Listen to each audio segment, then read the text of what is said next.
I don't want anybody left.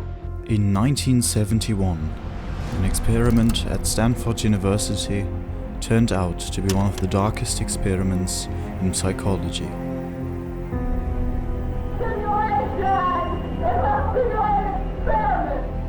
It delved into the depths of human behavior and the impact of social roles.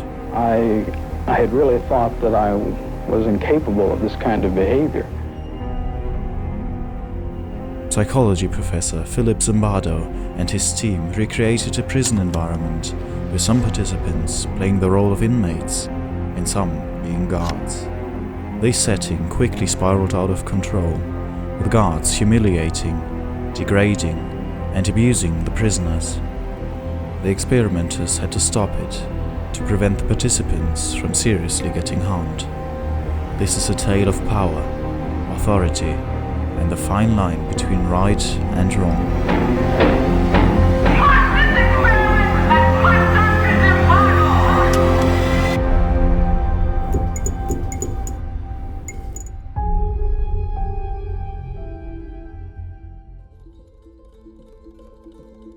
On a quiet Sunday morning in August, the Palo Alto police swept through the dorms and student housing areas of Stanford University.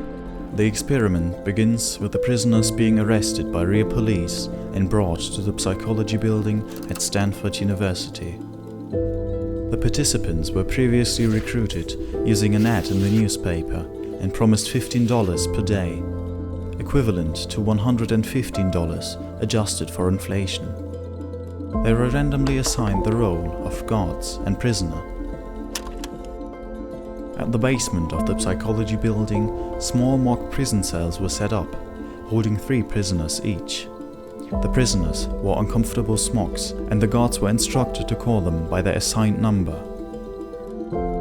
All the guards wore military uniforms, and we had them wear these silver reflecting sunglasses. And what it does is you can't see someone's eyes, and so that loses some of their humanness, the humanity.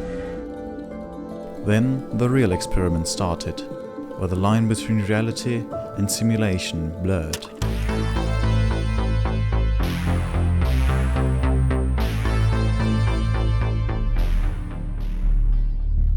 After spending the first night in the cells, the prisoners were woken up by the guards at 2:30 a.m. on Monday. They were forced to eat in the yard, but refused to leave their cells. They rebelled against the rule of the guards and ripped off their inmate number tags. The guards responded with spraying fire extinguishers at the prisoners and took their clothes and mattresses. Took our clothes. Hands off the door. They took our bed. Hands off the door. Where's the door? The 3 main instigators were punished with solitary confinement. After the rebellion was broken, we then have a count. And now the count suddenly takes on new significance. It began with a simple purpose to familiarize the prisoners with the numbers, and now it evolves into a confrontation. On Tuesday, the guards began rewarding good-behaving prisoners with clothing, beds, and food which was denied for the rest. The guards' abuse of power grew stronger. They restricted access to the bathrooms and forced the prisoners to use a bucket in their cells instead. They had the prisoners line up and do push-ups arbitrarily, copying military customs. While they do push-ups, you sing Amazing Grace. Ready? Keep going. Grace. The inmates started to distance themselves from one another on day 4. Rewarding good behavior and punishing disobedience, the guards achieved to divide the prisoners. 819 did a bad thing. Prisoner 819 did a bad thing. Thank you, 416. Up to this point, 2 prisoners had to be removed from the experiment after having a mental breakdown. I mean, Jesus Christ, I'm burning up inside, don't you know? I can't say that. I'm fucked up. I don't know how to explain it. I'm all fucked up inside.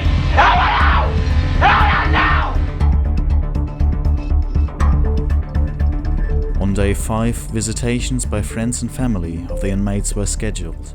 They were allowed to see the prisoners for 10 minutes each, with a guard observing the visit. Parents grew concerned about the well-being of their sons. The same day, Christina Maslach visited the experiment, who would later become known for her research on occupational burnout. Witnessing the increasing brutality and sadistic behavior of the guards, she tried to convince Zimbardo to end the experiment. I looked up and I just began to feel sick to my stomach. I had this just chilling, sickening feeling of watching this, and I just turned away, and I just let loose in this emotional tirade. I just lost it.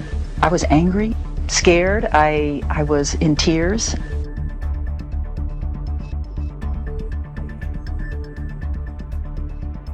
Because of this, Zimbardo actually ended the experiment the next day, after only 6 days.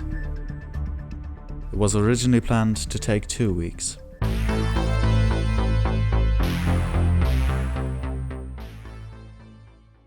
Zimbardo's stated original goal was to investigate the effects of power, rules, and group identity on ordinary people. He wanted to see if the situational variables played a bigger role in the abuse of power than dispositional ones, like personality traits. However, the experiment has received much criticism after its publication. The most prominent and obvious point of criticism are ethical concerns. Although the participants were told they could leave the experiment at any moment, they were at first not allowed after expressing the desire to leave.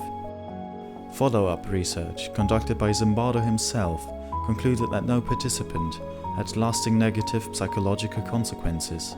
Despite that, the experiment led to the implementation of ethical guidelines for psychological experiments by the APA.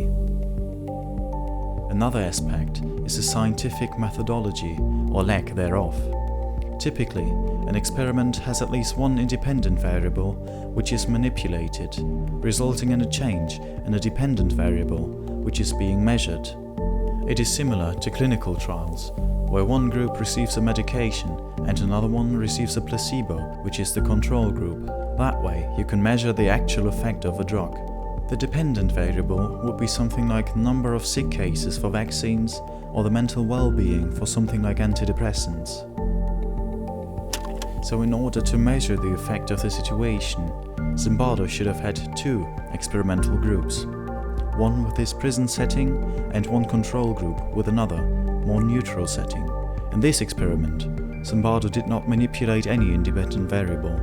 He just put people in a prison setting and said, let's see what happens. Which, don't get me wrong, can be very interesting and advanced psychological research, but should be considered more of a case study than an experiment. Demand characteristics are another point of criticism. The term refers to the phenomenon that participants are more likely to do what they believe the researchers want them to do. Because of this, they might act the stereotypical way they believe a guard or an inmate should act. I arrived independently at the conclusion that this experiment must have been put together to prove a point about prisons being a cruel and inhumane place, and therefore I would do my part, to help those results come about.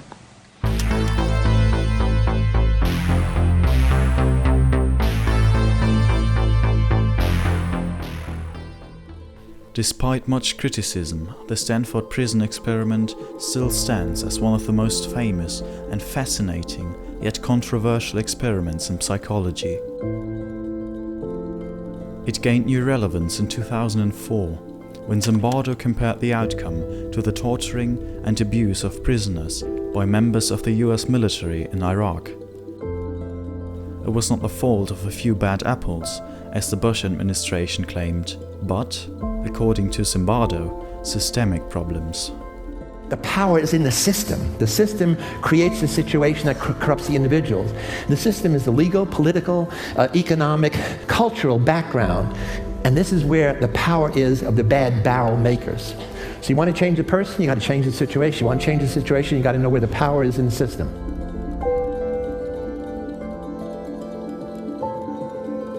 The line between good and evil is permeable, and almost anyone can be induced to cross it when pressured by situational forces.